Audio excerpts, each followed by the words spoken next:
stage is Jacobean age,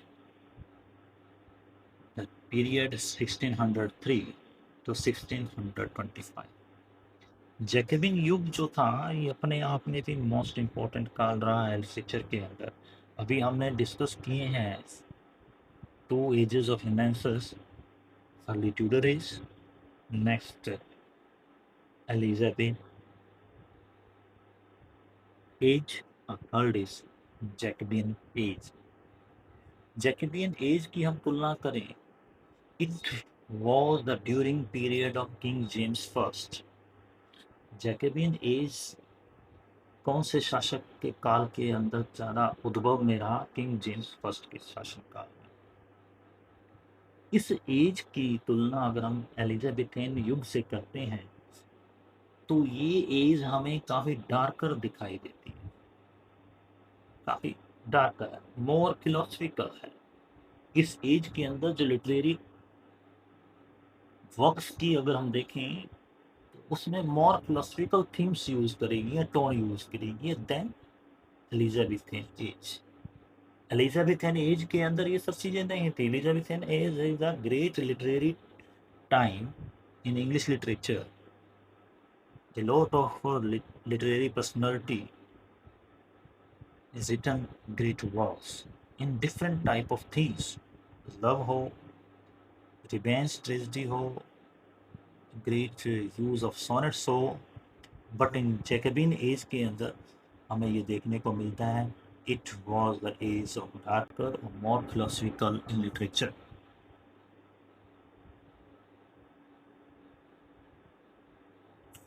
growing influences of religious and political interest. इस युग के अंदर धार्मिक और राजनीतिक अशांति का प्रभाव ज़्यादा था। धार्मिक और पॉलिटिकल अनरेस्ट, ये एज में काफ़ी प्रभाव हमें देखने को मिला राइटिंग्स के थ्रू, लिटरेचर के थ्रू। रिलीजियस, धार्मिक और पॉलिटिकल अनरेस्ट था, शांति थी, राजनीतिक अशांति दिखाई दे रही थी। Deep exploration of morality, corruption, identity, reign of James first. तो जेम्स फर्स्ट के काल के अंदर हमें ये देखने को मिलता है जैकबिन एज जो मोस्टली रिलेटेड था डार्क से rather than Elizabethan, morality, corruption and identity, reign of James first. Corruption बहुत ज़्यादा एक्सपोज किया गया इसमें। Growing tension between royal authority and emerging Puritanism. इस एज के अंदर हमें ये भी देखने को मिला है कि इस एज जेम्स फर्स्ट का जो काल था जैकबियन का, उसमें क्लैश चल रहा था, टेंशन थी रॉयल अथॉरिटी के बीच में और अमेजिंग पुर्तनिज्म। जो पुर्तनिज्म पैदा हो रहा था उनके बीच। इसके आने वाला जो नेक्स्ट एज था वो कैरोलियन एज था। पुर्तियन इम्पैक्ट पड़ रहा था लिटरेचर के अंदर। तो इन दोनों के बीच में काफ़ी डिस्टर्बेंस थी इस पीरियड के। This is shift in tone from idealism to dark introspective themes. जो आइडियलिज्म, आदर्शतावाद हमें देखने को मिलती थी लिटरेचर के अंदर, वो आदर्शतावाद अब चेंज हो गई थी जैकबिन एज के अंदर। डार्क और introspective themes majorly worked on that both things. It was a great time period of rise of metaphysical poetry and satirical drama. Satirical drama एलिजाबेथेन युग में नहीं था। यहाँ आकर व्यंग्यात्मक ड्रामास का उद्भव हुआ, मेटाफिजिकल पोइट्री का उद्भव हुआ। तो इस एज ने हमें लिटरेचर, इंग्लिश लिटरेचर में दो थीम्स का हमें प्रोडक्शन दिया। वो दो थीम्स कौन सी हैं? मेटाफिजिकल पोइट्री और historical drama. The themes of that period in literary works: sin, mortality, fate, religious conflicts, which was shifted toward dark, introspective, and religious themes. तो जैकबियन एज के अंदर हमें ये सब चीज़ें देखने को मिलती हैं, उनकी लिटरेरी वर्क के अंदर ये सब चीज़ें हमें देखने को मिलती हैं।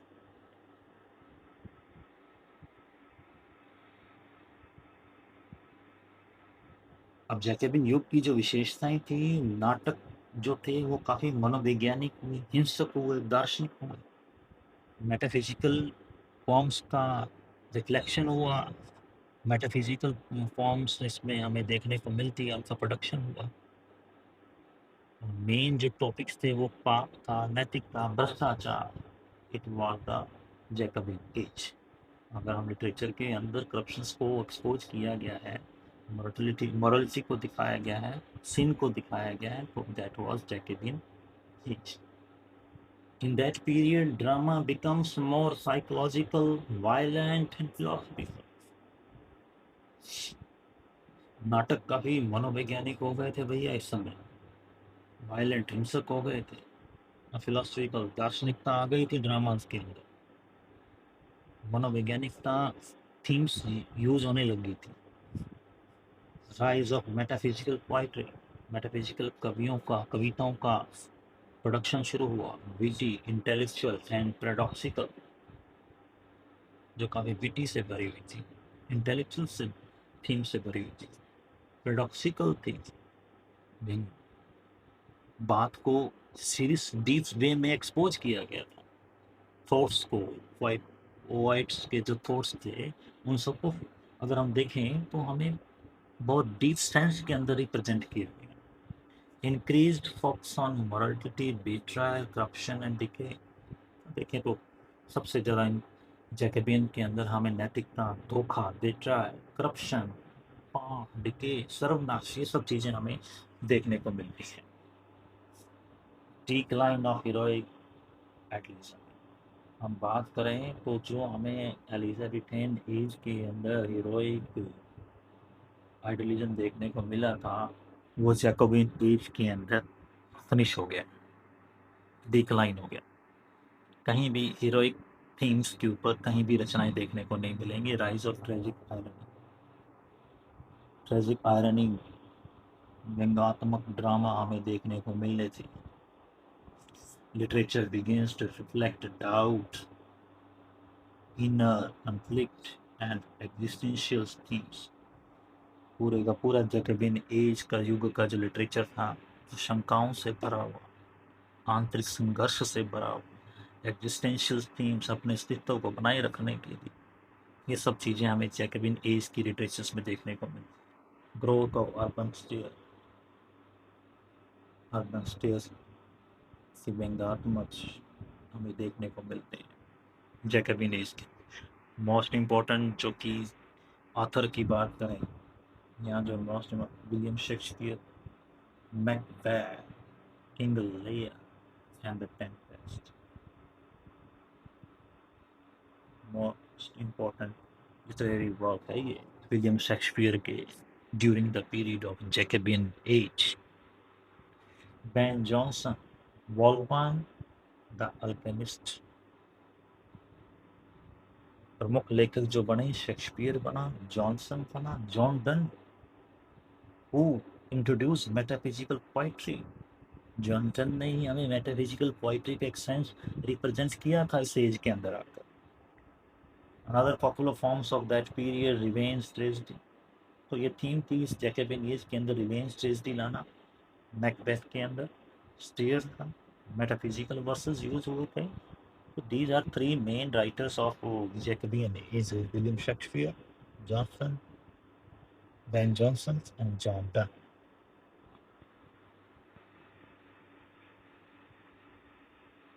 रेनेसांस एज के अंदर हम नेक्स्ट जो पढ़ने जा रहे हैं, कैरोलियन एज।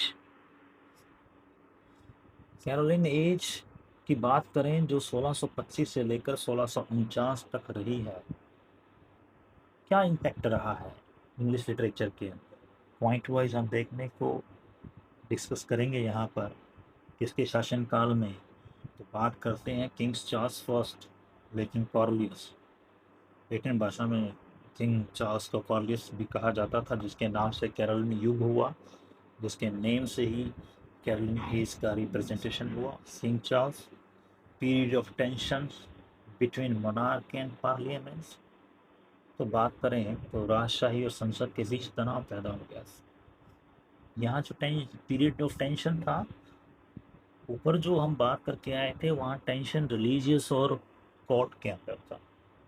अब यहाँ हम इस एज के अंदर बात करेंगे तो यहाँ जो टेंशन थी, जो क्लैश था, वो किन के बीच था? मोनार्क और parliament,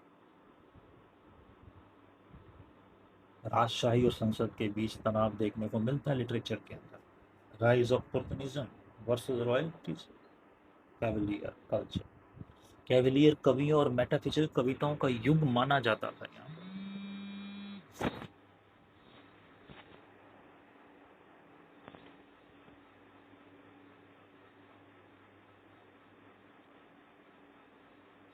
Ended with English civil war and accusation of Charles I in 1649। इस युग का जो एंड हुआ था सिविल वॉर से हुआ था, किसकी सिंहासन में परिवर्तन होने से? चार्ल्स फर्स्ट 1649 के। The age of cavalier poets and metaphysical thoughts.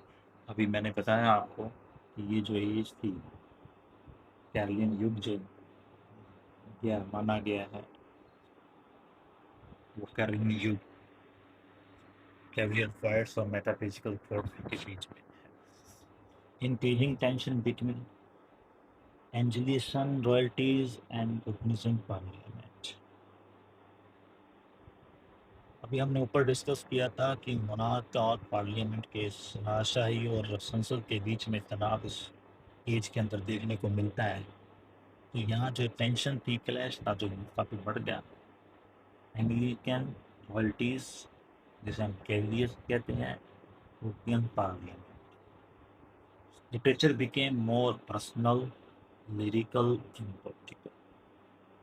अब यहाँ इंडिविजुअलिज्म नहीं, इतना इम्पोर्टेंस दिया गया, सोशलिटी को इम्पोर्टेंस नहीं दिया गया, मॉरलिटी को इम्पोर्टेंस नहीं दी गई, जो हमने एलिजाबेथेन के अंदर इस काल के अंदर देखने को मिली थी। अब यहाँ जो लिटरेचर बेसिकली जो दिखाई दी गई हमें, यहाँ आज हम लिटरेचर का अगर हम एक्सपोजर देखते हैं तो वो पर्सनल हो गई थी, लिरिकल और पॉलिटिकल हो गई थी, जो mostly dominated by cavalier poets and metaphysical poets के हाथों में रह गई। Poetry split into two schools. तो यहाँ पोइट्री के दो स्कूल्स का उद्भव हुआ। वो दो स्कूल्स कौन से थे? The poetry split into two schools, divide हो गया था poetry section, divided into sections into schools. Cavalier poets, royalties जो शाही थे, जो कोर्ट के बारे में लिखते थे, लॉयल्टी टू द किंग, कैपिटे, जिनका काम था राजा महाराजाओं की प्रशंसा करना, कारपेटे, जिनका काम था उनकी उपलब्धियों को एक्सपोज करना थ्रू देयर वर्क्स। जो स्पोर्टर थे, किसके स्पोर्टर थे? चार्ल्स फर्स्ट के थे। Known for elegant courtly secular themes, जो फेमस हुए based on court themes, based on secular themes, धार्मिक बेसिक थिंग्स को लेकर उन्होंने अपनी रचनाओं का निर्माण किया। तो कैवलियर क्वाइट्स रॉयल्टीज के सबसे बड़े सपोर्ट रहे हैं। इनकी जो थीम्स थी, love, loyalty, pleasure and honour. Cavalier poets जो थे, जो रॉयल्टीज के नाम से जाने जाते थे, उन्होंने अपनी रचनाओं में love towards God, loyalty towards God, pleaser, गुणगान करना किनके? राजे महाराजाओं के। किसके सम्मान में कविताएं लिखनी थी? राजे महाराजाओं के सम्मान में कविताएं लिखी। जबकि मेटाफिजिकल क्वाइट्स के बारे में डिस्कस करें तो मेटाफिजिकल जो क्वाइट्स थे, इंट्रोड्यूस तो जॉन डन ने किया था, metaphysical poets focused on deep spiritual and philosophical issues.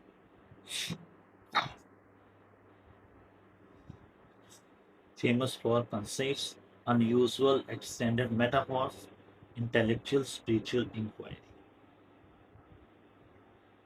तो ये जो युग बना था मेटाफिजिकल पोएट्स का और कैवलियर पोएट्स का बना था। कन्फ्लिक्ट्स रहते थे इन दो स्कूल्स के बीच में। फ्यूअर ड्रामेटिक वर्क्स, बहुत ही ड्रामेटिक वर्क्स बहुत ही कम हुआ, ना के बराबर हुआ। Prose and lyric poetry dominate हो गई थी उस समय। ड्रामेटिक तो भूल ही गए थे, प्रोज और लिरिक पोइट्री ही सबसे ज़्यादा डोमिनेशन हो गई।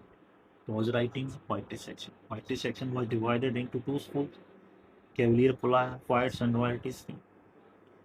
Pros and other writings importance है मोस्टली, बेसिकली जो लिखी गई थी वो mostly religious and political based था। प्रोज का reflects the civil war tensions, civil wars की जो टेंशंस थी, जो चीज़ें उस समय सिविल वार पैदा हो गया था, उसके बेस के ऊपर प्रोज सेक्शंस का क्रिएशन हुआ। मॉरल डिबेट्स विषय बन चुके थे। रिलीजियस रिफ्लेक्शन प्रोज सेक्शन में हमें देखने को मिलता है इस कैरोलिन युग के अंदर। कैरोलियन जो एज थी वो मोस्टली रॉयल्टीज वर्सेस कुर्तियन डिवाइड था। तो अगर हम रॉयल कैवलियर पॉइंट्स को और मेटाफिजिकल पॉइंट्स को देखने को देखें तो ये दोनों चीज़ें हमें डिवाइड मिलती हैं इस युग के अंदर। कैरोलिन के अंदर points were divided into loyalty. कुछ पॉइंट्स को लॉयल्टी की तरफ काफ़ी अपना झुकाव दिया, आइदर टू द किंग कैवलरीज और टू द रिलीजन। दूसरों में किसी ने कुर्तियन धार्मिक की तरफ अपना इंटरेस्ट दिखाया। Lyrical poetry dominates, short musical forms with elegant style and personal emotions। तो कुछ रचनाएं जो पोएम सेक्शंस में रखी गई, लिरिकल पोइट्री को इम्पोर्टेंस दी गई, जो काफ़ी शॉर्ट्स में लिखी गई म्यूजिकल पोएम्स, गीत वाली कविताएं रखी गई और बहुत ही एक एलिगेंट स्टाइल के रूप में, और पर्सनल इमोशंस को यहाँ एक्सपोज किया है। तो ये था कैरोलिन एज। कैरोलिन एज की कुछ और इम्पोर्टेंट फैक्ट्स हैं। नेक्स्ट हम डिस्कस करने जा रहे हैं रिलीजियस थीम। तो कैरोलिन एज के अंदर जो थीम्स बने थे वो रिलीजियस बने थे। Many poets talked on spiritual struggles, divine love and salvation. बहुत सी रचनाओं में हमें रिलीजियस थीम्स देखने को मिलती हैं कैरोलिन युग की, जिसमें बहुत से राइटर्स ने इम्पोर्टेंस स्पिरिचुअल स्ट्रगल्स को दी। काफ़ी संघर्ष था आध्यात्मिक रूप से, डिवाइन बेस पे, डिवाइन प्रेम, गॉड के प्रति अपने प्रेम को एक्सपोज करना, और सैल्वेशन, गुलामी। जब मेटाफिजिकल पोएट स्टाइल देखें तो उनका जो स्टाइल था वो काफ़ी इंटेलेक्चुअल था। फिलोसफिकल पोइट्री थी using wit, paradox and concepts.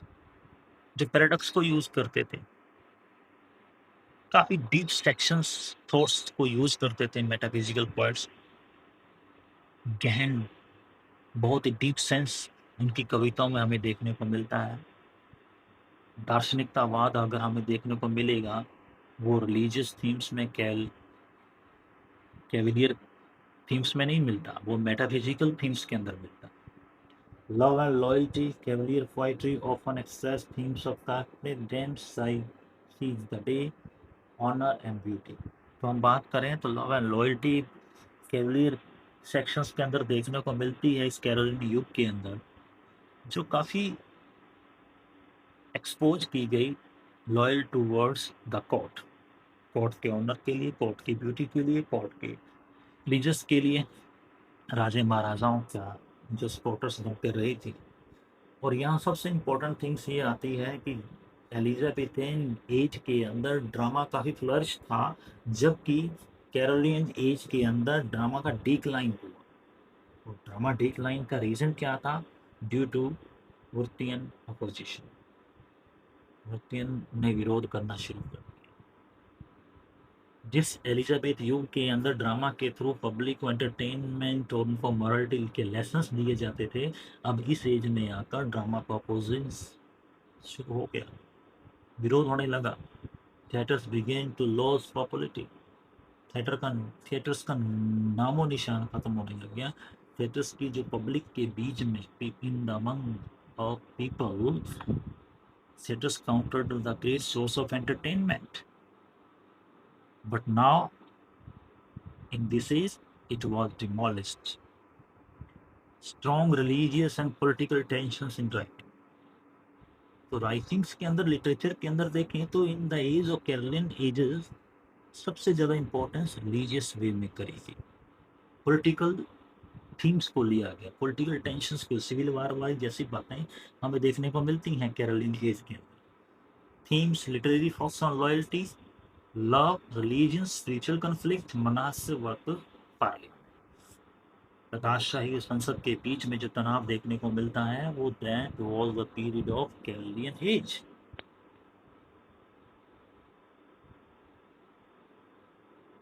Love and sensitivity, इस प्रकार की अगर थीम हम इस कैरोलिन एज के लिटरेचर वर्क में देखें, it was Herrick's and Carew's पॉइम्स।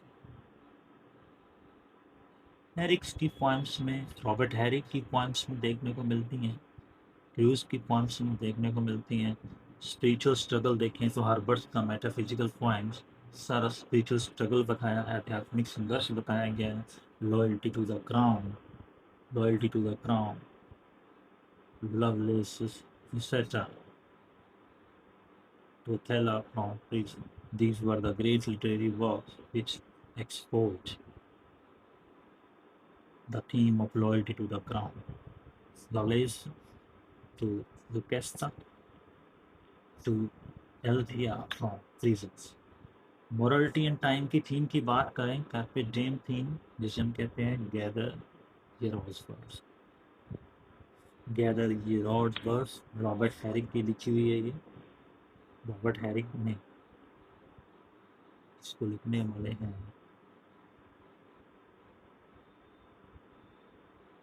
Robert Herrick, gather rose birds. Decline of public drama, public drama का डिक्लाइनेशन हो गया। नो मेजर प्ले राइट्स, कोई भी इतना इम्पोर्टेंस लेखक नहीं था ड्रामा का। फोकस शिफ्टेड टू पोइट्री, जितने भी थे उन्होंने अपना जो फोकस कर दिया पोइट्री की तरफ, चेंज कर दिया अपना इंटेंशन। राइटिंग का जो यूज़ था, इनके जो एक्सप्रेशन थे, non was seen through drama, it was seen through the poetry. Major career points की बात करें, these were the major careers by Harry, Lovelace, Orwell, Suffolk.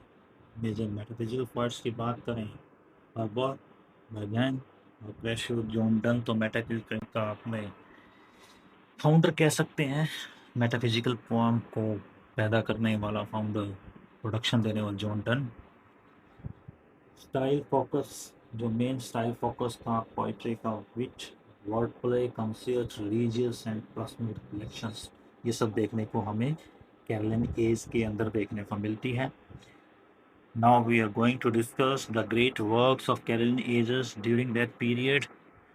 ये भी डिस्कस कर लेते हैं, एग्जाम के लिए मोस्ट इम्पोर्टेंट टॉपिक्स है ये।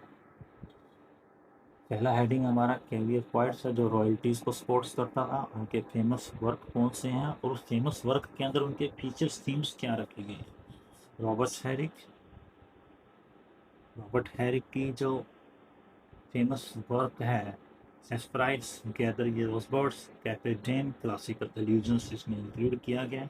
Richard Lovelace to Althea from prison, Lucasta, honour of freedom base लेकर चला गया। Loyalty to the king, Thomas Carew, rapture, song, graceful, senses, courtly love poetry. Rapture उसकी रचना है। Sir John Suckling, the lord upon a wedding, जिसमें pity, humour, टॉमफुली है। ये सब चीज़ें हैं, डिफरेंट टाइप की रचनाएं करी गई हैं कैरोलिन एज की, जिसमें से कैवलियर पोएट्स जो रॉयल्टीज में थे, महान राइटर्स थे उस टाइम के लिए, Robert Herrick, Richard Lovelace, Thomas Carew, John Suckling. Metaphysical poets को देखें, जॉर्ज हर्बर्ट, द टेम्पल, नदर वर्स द कॉलर कह सकते हैं। स्पिरिचुअल डाउट टॉपिक्स था इसके अंदर, थीम था, रिलीजियस डिवोशंस को एक्सपोज किया गया है। हेनरी वैगन, साइलेक्स, साइंटेलियंस, क्रिश्चियन मिस्टिसिज्म लिया गया है। इसमें क्रिश्चियन का मिस्टिज्म लिया गया है, जहाँ क्रिश्चियनिटी को बहुत ज़्यादा इम्पोर्टेंस दी गई है। Richard Crashaw, steps to the temple, catholic image on tension spiritual poetry के बेस पर। तो मेटाफिजिकल पोएट्स में George Herbert, Henry Vaughan, Richard Crashaw, these are the main writers of the Caroline Ages। तो कहीं ना कहीं आपको दोस्तों इसमें से क्वेश्चंस मिल जाएंगे।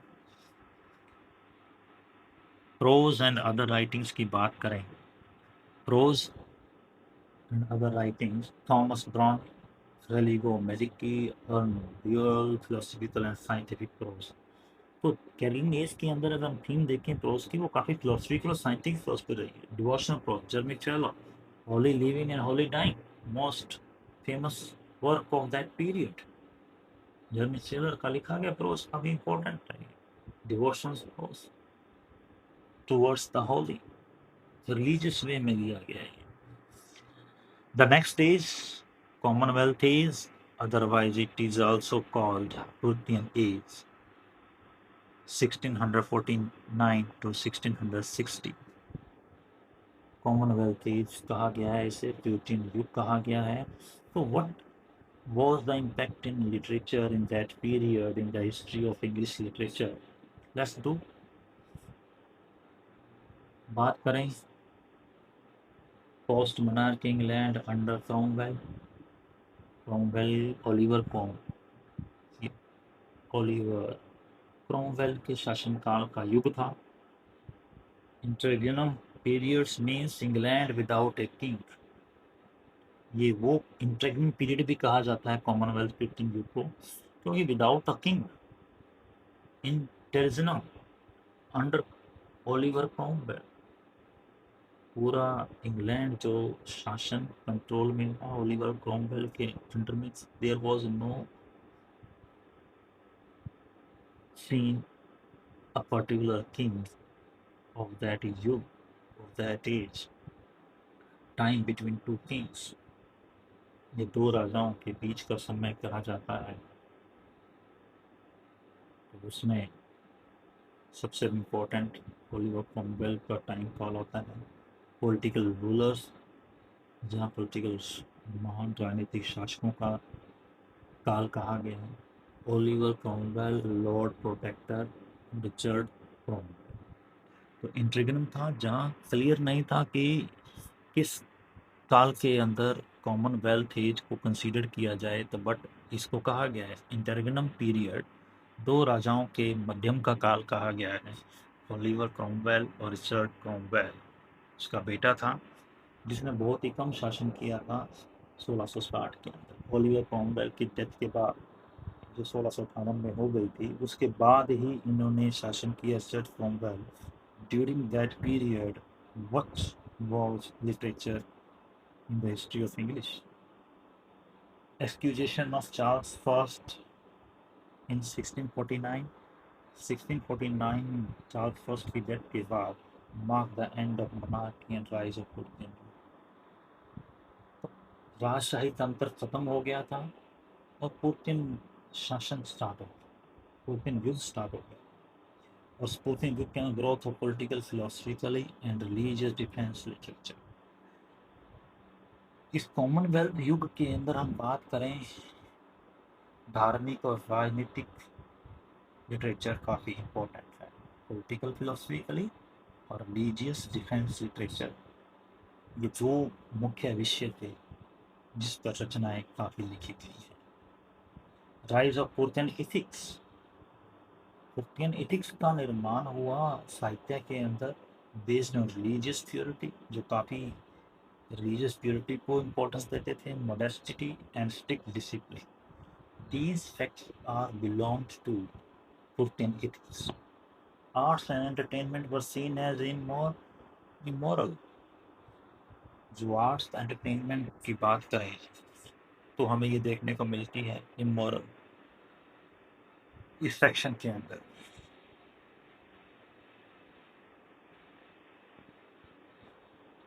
After the acquisitions of king Charles first, England became Republic. तो जो राजशाही था इंग्लैंड चार्ल्स फर्स्ट के टाइम में, अब इंग्लैंड रिपब्लिक हो गया था, गणतंत्र आज़ाद हो गया, ruled by Puritans under Cromwell and Puritans. तो क्रोमवेल राजा के शासनकाल में, पोर्टियंस के शासनकाल में, England as became a republic country, drama theatre banned. तो वो क्लोज कहाँ हुए थे ड्रामा और थिएटर्स? वो कैरोलिन युग के अंदर बंद हो गए थे, उनका डिक्लाइन हो गया था। तो ये याद रखना है आपको कि ड्रामा और जो थिएटर था वो कैरोलियन युग के अंदर वो क्लोज डिक्लाइन हुआ था। पूरी तरह से बैन की बात करें तो वो कॉमनवेल्थ एज के अंदर, प्रोटीन एज के अंदर, जो काफ़ी रिलीजियस वे में इंपॉर्टेंस रखती थी, 1642 से लेकर 1660 तक ये काल ऐसा था जहाँ ड्रामा बिल्कुल ही, थिएटर्स बिल्कुल ही क्लोज हो गए थे।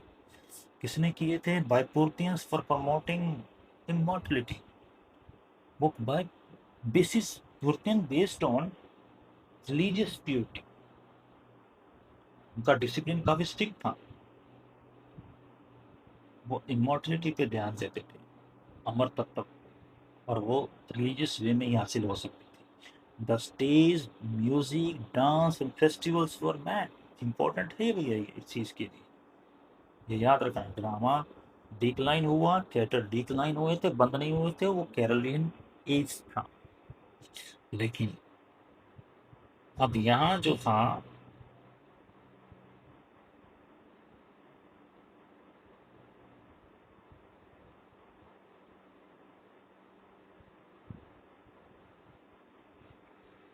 इस एज के अंदर ड्रामा थिएटर काफ़ी बैन हो गए थे पूरी तरह से, चाहे वो स्टेज परफॉर्मेंस हो, म्यूजिक हो, डांस हो, फेस्टिवल्स, इन सबको बैन कर दिया गया। Theatres remain shut until the restoration in 1660। Theatre सारे के सारे तब तक बंद रहे थे जब रेस्टोरेशन पीरियड नहीं आया था, 1660। प्ले राइट्स स्टॉप्ड राइटिंग, मान जो लेखक थे, ड्रामाटिस्ट थे, उन्होंने लिखना बंद कर दिया था। Many actors left the profession, बहुत से एक्टर्स ने, स्टेज ड्रामाटिस्ट पर्सन्स ने अपना प्रोफेशन छोड़ दिया था। Some turn to writing moral and biblical टेफिस इंस्टेड, किसी ने तो अपनी थीम्स ही चेंज कर ली थी राइटिंग्स की, कोई मॉरलिटी पे लिखने लगा, कोई बिब्लिकल नरेटिव्स अपनी राइटिंग्स में इंपॉर्टेंस देने लग गया। यूरोपियन रूल्स एनफोर्सेस स्ट्रिक्टली मॉरलिटी, तो पुर्तिन का काम था base on religious purity, discipline stick था उनका, विनम्रता थी, मॉडेस्टी थी। तो वो उनका बेसिक जो राइटिंग था लिटरेचर के अंदर, वो स्ट्रिक्ट मॉरलिटी थी, रिलीजियस डिसिप्लिन था, धार्मिक अनुशासन के ऊपर वो ध्यान देते थे। डोमिनेंस ऑफ पुर्तिन वैल्यूज, उन्होंने अपने पुर्तिन वैल्यूज की इंपॉर्टेंस लिटरेचर के अंदर दिखाई in that period. Moralistics, religious writing को एक्सपोज किए। Focus on religious and political prose, prose के जो थीम्स थे वो पॉलिटिकल बनकर रह गए थे और रिलीजियस बनकर रह गए थे। एंटरटेनमेंट नाम की चीज ही नहीं थी इस पीरियड के अंदर, entertainment for the public allow ही नहीं था इस पूर्ति में के अंदर, सिर्फ रिलीजियस फोकस किया गया इसके अंदर। अनदर फैक्ट्स हम डिस्कस करते हैं साथ, literary focus on religion, morality, politics and philosophy, जो हमने अभी डिस्कस किया।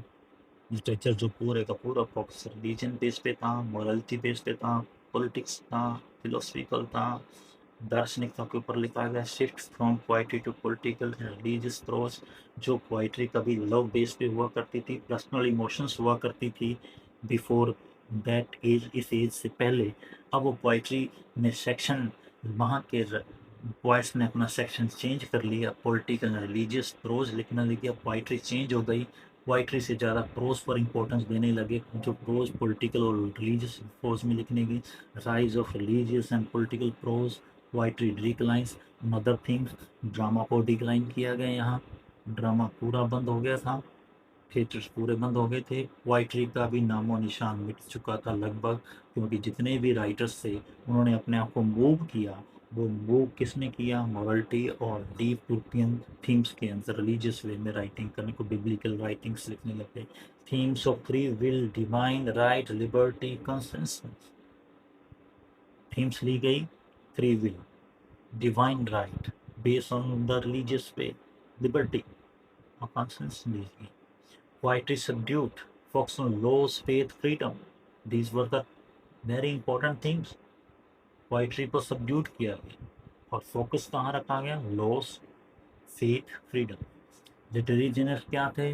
Literature is religious, politic and philosophical. These three terms related to commonwealth प्रोटियन, जहाँ लिटरेचर रिलीजियस बेस पे था, पॉलिटिकल बेस पे था और दार्शनिकता व फिलोसफिकल बेस पे था.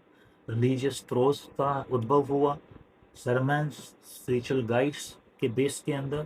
क्रिश्चियन मेडिटेशंस जो हमें holy living and holy dying Jack Taylor के रूप में लिखी थी उसमें देखने को मिलता है. मैंने पहले भी कहा था दिस वॉज एन इम्पोर्टेंट रचना, क्रिएशन ऑफ लिटरेरी वर्क से. तो रिलीजियस प्रोज ली गई, पॉलिटिकल एंड फिलोसफिकल राइटिंग्स लिखी गई, addressed rights, governance, morality, obedience and Hobbes Leviathan. तो हॉब्स लेविएथन की हम देखने को मिलती है जिसके अंदर हमें पुर्तियन एज का पॉलिटिकल और फिलोसफिकल राइटिंग का इंपॉर्टेंस देखने को मिलता है, जिसमें राइट्स को एड्रेस किया गया, गवर्नेंस को एड्रेस किया गया, नैतिकता को किया गया, ऑब्डियंस उनकी ऑब्डियंस को आज्ञा को मानने के लिए. Allegorical and devotional autobiography focused on soul searching, inner struggle and salvation. अगर हम एलिगोरिकल की बात करें, डिवोशनल ऑटोबायोग्राफी की बात करें, तो उनकी जो थीम थी प्रो सेक्शन के अंदर सोल सर्चिंग थी, इनर स्ट्रगल था और सेल्वेशन की. एग्जाम्पल्स हैं ग्रेस अबाउंडिंग बाय जॉन बिनियन 1656 के अंदर, प्रीसिक्योर्स ऑफ पिलग्रिम्स टू प्रोग्रेस. तो ये सब चीज़ें हमें देखने को मिलती हैं इन दो लिटरेरी वर्क्स के अंदर. Growth in religious prose, political philosophy, autobiographies were the themes of 14 ages. Literary genres की बात करें, ऐसे, political tracts, sermons, spiritual prose. Poetry और ड्रामा बिल्कुल भी नहीं थे, ड्रामा भी नहीं था और पोइट्री सेक्शन भी नहीं था. डोमिनेंट टोन, राइटिंग स्टाइल जो था काफ़ी डिटेक्टिव था, मॉरल था, रिफ्लेक्टिव, रेशनल था. थीम्स जो ली गई थी इस युग के अंदर, celebration, power, liberty, inner spirituality, rejection of world pleaser. Rejection of world pleaser जो हमें ड्रामा में देखने को मिलती है वो सब काफ़ी बैन कर दिया गया था. स्टेज का, म्यूजिक का, काफ़ी चीज़ों का. Liberty, divine authority, freedom of speech, these were the main themes of writings in that period of Commonwealth. Otherwise हम कह सकते हैं कि यहाँ जो साहित्य था काफ़ी धर्म, नैतिकता और राजनीति पर केंद्रित था. यहाँ जो राइटर्स थे वो काफ़ी मेन मिल्टन हॉब्स के बारे में डिस्कस कर लिया हमने. तो कॉमनवेल्थ जो पुर्तियन युग था वो ओलिवर क्रॉमवेल का शासनकाल में हुआ. नाटक पूरी तरह से बंद कर दिए, एंटरटेनमेंट पूरी तरह से बंद कर दिए. केवल दो ही विषयों पर चर्चा होती थी लिटरेचर के अंदर, धार्मिक, रिलीजियस और पॉलिटिकल प्रोज सेक्शन की. तो साहित्य लिटरेचर जो लिखा गया है, बेस लिखा गया, वो धर्म, नैतिकता और राजनीति पर लिखा गया है. अब चलते चलते थोड़ी सी समरी डिस्कस कर लें. समरी टेबल और रेनेसांस एजेस की बात करें तो पहला जब का एज आता है, कॉल आता है, वह अर्ली ट्यूडर, प्रारंभिक ट्यूडर का, जो 1485 से 1558 तक. इसमें मोस्ट इम्पोर्टेंट जो राइटर्स बने हैं, More, Wyatt, Surrey, Thomas More, Wyatt and Surrey. Elizabethan age 1558 से 1603, William Shakespeare, Marlowe and Spenser. Jacobean 1603 से 1625. लिटरेचर के अंदर जैकबियन अलग से एक टॉपिक मैं तैयार करूंगा जो आपके लिए डिटेल तैयार होगा, वो आपके लिए सेकंड ग्रेड की परीक्षा के लिए इम्पोर्टेंट है. जॉन डन और Johnson, these were two main writers of that period. Carolean 1625-1649, Herbert और हैरी मेन राइटर्स थे यहाँ के. कॉमनवेल्थ, पुर्तियन एज 1649-1660, जिसमें मिल्टन और हॉब्स मेन रहे हैं. तो दोस्तों ये कुछ इम्पोर्टेंट फैक्ट्स मैं आपके सामने लेकर आया हूँ रिनेसांस एजेस के बारे में. तो मेरा जो यूट्यूब चैनल है सिद्धार्थ लिटरेचर हाउस, तो इसके लिए मैंने कुछ एमसीक्यूज क्वेश्चंस रेडी किए हैं रेनेसांस एजेस के, based on competitive exams related हैं। अगर आपको ये वीडियो काफ़ी पसंद आया है, please share and like and subscribe my channel for update what is the updated next videos. Okay, see you in the next video. Thank you. Please don't forget to hit the bell icon for updates. Thanks very much. Goodbye.